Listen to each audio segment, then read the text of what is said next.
Good morning. I hope today finds all of you doing well. Happy Thursday. I hope the test went well today. If it didn't, that's okay. You can retake it Monday, Tuesday, or Wednesday of next week, whatever day works well for you. I hope your families are doing well after what we have faced in the last week. Some of you have faced a lot. Others of us are trying to figure out exactly what you faced, because we didn't have near what you had to deal with. So I hope you're all doing okay.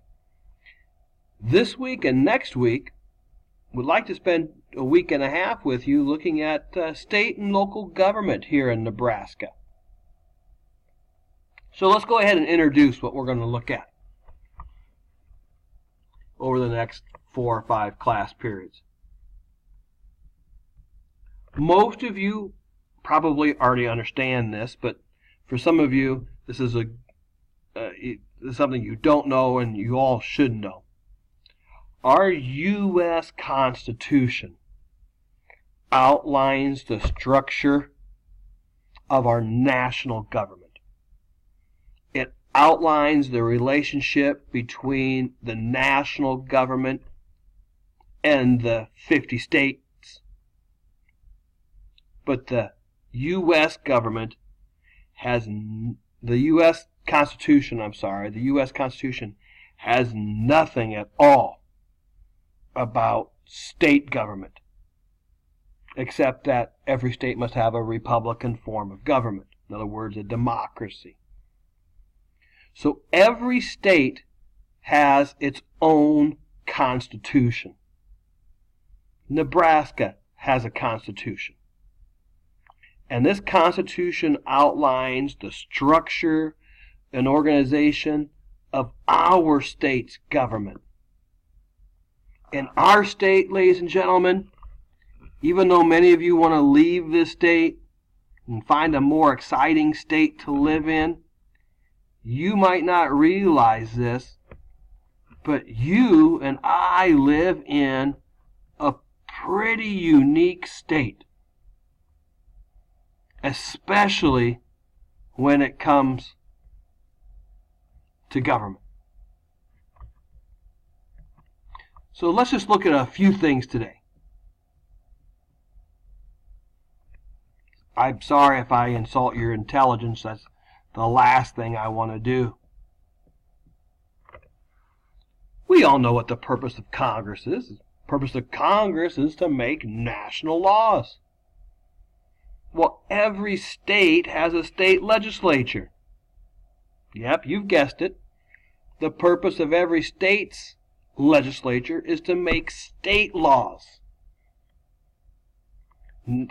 Congress makes national laws. Nebraska's state legislature makes laws for the state of Nebraska.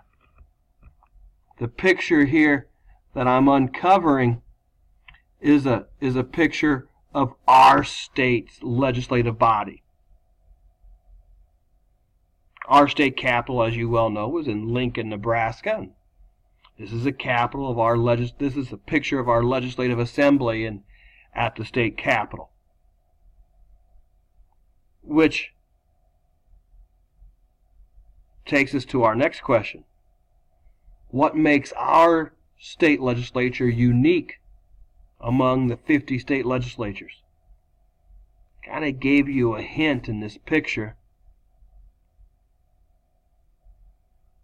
One of the ways that Nebraska's legislature is unique is that we're the only state to have one. We have a one-house legislature. That's why you often hear our state legislature referred to as the unicameral. We have a one-house legislature. We used to have 2. We used to have a House and a Senate. Then, during the 1930s, we changed our state's constitution to form a unicameral. only state in our country to have one. That's one thing that makes our state legislature unique. Another thing that makes our state legislature unique is it's not a full-time legislature. It's a part-time legislature. 1 year, our state legislature only meets for 60 days. Following year, our state legislature only meets for 90 days. We're one of the only states that has just a part-time legislature. So we have a unicameral. We have a part-time legislature. Another thing that makes our state legislature unique is we are nonpartisan. Even though the political parties would try to make it partisan, we have a nonpartisan legislature, which means there are no Democrats, there are no Republicans in our state legislature. Ideally, there's only Nebraskans. No political party identification is allowed in our state legislature. The three things that make our state legislature unique: unicameral, part-time, nonpartisan. We're going to go down to our state capitol, and we're going to view the legislature in action here in several weeks when things calm down.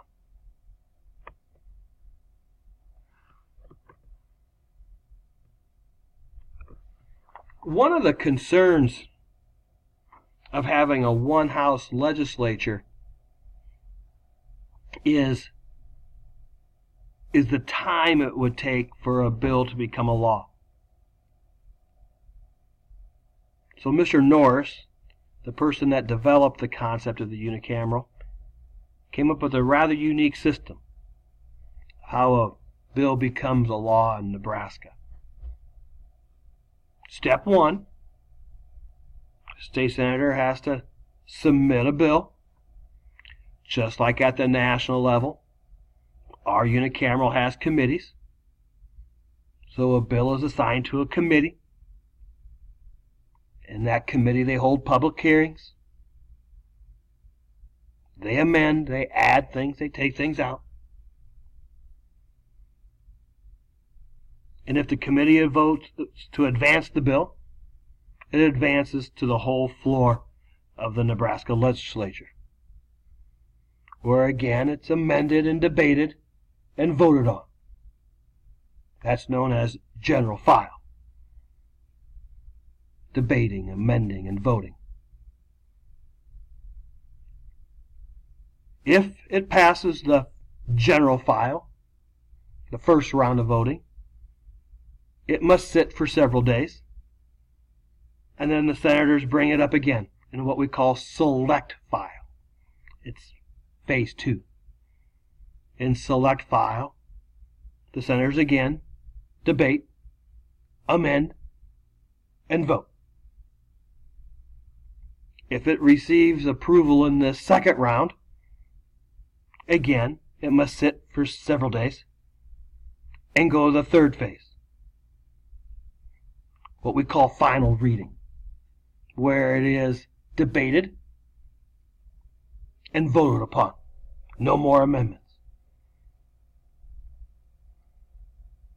Because of the concern of a bill becoming a law too fast, our state legislature, the floor of our state legislature, must vote on a bill 3 separate times to slow down the process.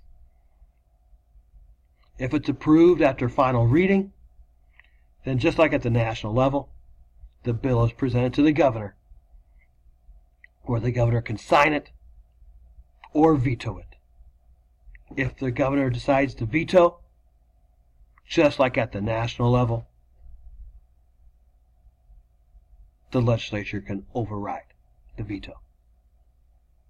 Well, we're going to stop there. There's so much to cover, but just a little bit each day.